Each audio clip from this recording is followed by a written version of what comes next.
Ce premier sujet d'étude envisage la construction et les transformations du monde ouvrier en France entre 1830, qui marque le début de l'industrialisation, et 1975, date qui ouvre une longue période de crise suite aux deux chocs pétroliers.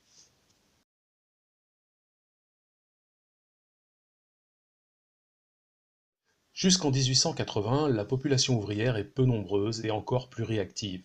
On est bien souvent encore ouvriers et paysans. Après 1880, on assiste à un essor spectaculaire de l'industrie, qui va entraîner une massification du monde ouvrier, entre autres grâce au recours à l'immigration, et on va mettre en place l'organisation scientifique du travail. Après 1950, nouvelle phase de perfectionnement avec la mise en place des systèmes automatiques, l'automatisation, qui entraîne une baisse des effectifs. À partir des années 70, la crise, la concurrence internationale entraînent les délocalisations et les licenciements.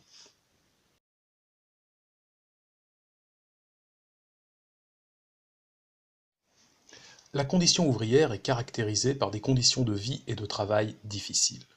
Au XIXe siècle, ils sont considérés comme une menace pour l'ordre social. Dès lors, les manifestations ouvrières sont sévèrement réprimées, comme à Lyon en 1831. Après 1880, le socialisme progresse, les syndicats émergent, la CGT en 1895, et des partis politiques défendant les ouvriers apparaissent, la SFIO en 1905, la SFIC en 1920. Dès lors, on va assister à la construction d'une conscience de classe dans le combat collectif pour l'amélioration des conditions de vie et de travail.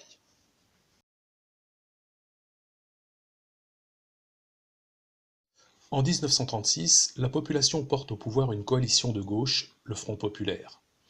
Il s'ensuit une grève massive qui va déboucher sur les accords Matignon qui permettent aux ouvriers d'améliorer considérablement leurs conditions de vie et de travail. Ils bénéficient en effet désormais de congés payés, de la semaine de 40 heures, d'une augmentation de salaire et de la reconnaissance du droit syndical.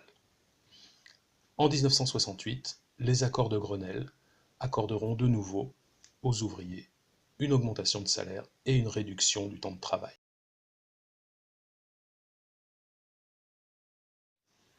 La culture ouvrière est une culture originale, ni bourgeoise, ni paysanne. Elle s'est construite dans le travail restant une valeur fondamentale, et dans le quotidien, dans la vie de la cité, au bistrot, dans la rue.